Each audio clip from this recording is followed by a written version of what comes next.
সীমান্ত হত্যা বন্ধ এবং দ্রুত পানি বণ্টন সমস্যার সমাধান করতে ভারতের প্রতি আহ্বান জানিয়েছে বাংলাদেশ। যুক্তরাষ্ট্র জানিয়েছে অন্তর্বর্তী সরকার গঠনের পেছনে তাদের কোনো হাত নেই। আর বাংলাদেশে গণতান্ত্রিক ধারা ফেরাতে সহযোগিতার কথা জানিয়েছে যুক্তরাজ্য এবং ইউরোপীয় ইউনিয়ন। মাশিক রাহাতের রিপোর্ট। দুপুর 1:45টায় রংপুরের পীরগঞ্জের মদনখালীর জাফরপাড়া বাবনপুর গ্রামে কোটা সংস্কার আন্দোলনে পুলিশের গুলিতে নিহত আবু সাইদের কবর জিয়ারত করেন বিএনপি মহাসচিব মির্জা ফখরুল ইসলাম আলমগীর। পরে স্থানীয় জাফরপাড়া কামিল মাদ্রাসা মাঠে সম্প্রীতি সমাবেশে যোগ দেন তিনি। এর আগে সৈয়দপুরে দলের কর্মী সভায় যোগ দিয়ে মির্জা ফখরুল বলেন, 15ই আগস্ট আওয়ামী লীগের নেতাকর্মীরা মাঠে নেমে সহিংসতার চেষ্টা করলে তা প্রতিহত করা হবে।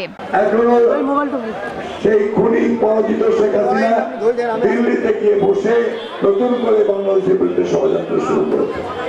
এখন সেই সাম্প্রদায়িক সম্প্রীতি বিনষ্ট হচ্ছে। এই ধোয়া তুলে বিভিন্ন রকম গল্প ফেলে তারা সেটাকে আন্তর্জাতিকভাবে বাংলাদেশকে ছোট করার চেষ্টা করে। আজকে আমাদের দায়িত্ব হচ্ছে একটা সচেতন রাজনৈতিক দল হিসেবে প্রগতিবাদী প্রগতিশীল একটা উদারপন্থী রাজনৈতিক দল হিসেবে আমাদের দায়িত্ব হচ্ছে দেশে সাম্প্রদায়িক সম্প্রীতি 100% রক্ষা করা। আজকে আমাদের এই সৈয়দপুরের যে বিএনপি, আমি জানি যে তারা অত্যন্ত শক্তিশালী। আপনাদের দায়িত্ব এখন একটাই যে এই আওয়ামী লীগের লোকেরা ষড়যন্ত্র করে চক্রান্ত করে আমাদের অর্জিত বিজয়কে নস্যাৎ করতে না পারে। এদিকে রাজধানীর পুরনো পল্টনে কোটা বিরোধী আন্দোলনে নিহতদের প্রতি শ্রদ্ধা জানাতে গণ অধিকার পরিষদ আয়োজিত দোয়া মাহফিলে বিএনপির স্থায়ী কমিটির সদস্য আমির খসরু মাহমুদ চৌধুরী বলেন, আন্দোলনের মাধ্যমে দেশের মানুষ যে মালিকানা পেয়েছে তা টিকিয়ে রাখতে হবে। শেখ হাসিনা পালিয়ে গেছে, এটা আনন্দিত হওয়ার কিছু নাই। যেই ষড়যন্ত্র শুরু হয়েছে দেখতে পাচ্ছেন না আপনারা,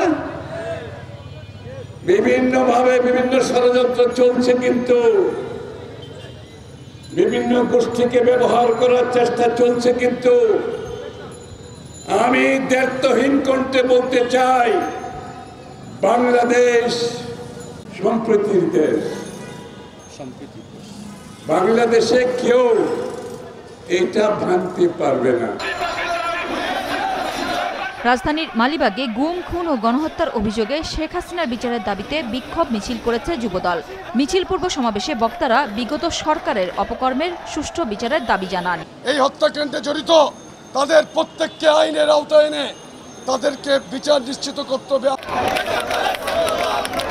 নয়াপল্টনে কেন্দ্রীয় কার্যালয়ের সামনে অবস্থান কর্মসূচি পালন করে বিএনপি, যেখানে বক্তব্য রাখেন কেন্দ্রীয় কমিটি ও দলের অঙ্গ সংগঠনের নেতাকর্মীরা। নাশকতার প্রতিবাদে ও গণহত্যার দায়ে সাবেক প্রধানমন্ত্রী শেখ হাসিনা সহ এর সাথে জড়িতদের বিচারের দাবিতে দেশের বিভিন্ন জেলায় নানা কর্মসূচি পালন করেছে বিএনপি ও এর অঙ্গ সংগঠনের নেতাকর্মীরা। কুষ্টিয়া, যশোরে বিক্ষোভ মিছিল করেছে জেলা যুবদল ও ছাত্রদল। গণহত্যাকারী ও তাদের দোসরদের অবিলম্বে বিচারের দাবি জানানো হয় মানিকগঞ্জ, ব্রাহ্মণবাড়িয়া, বাগেরহাট ও চাঁপাইনবাবগঞ্জ সহ বিভিন্ন জেলায়।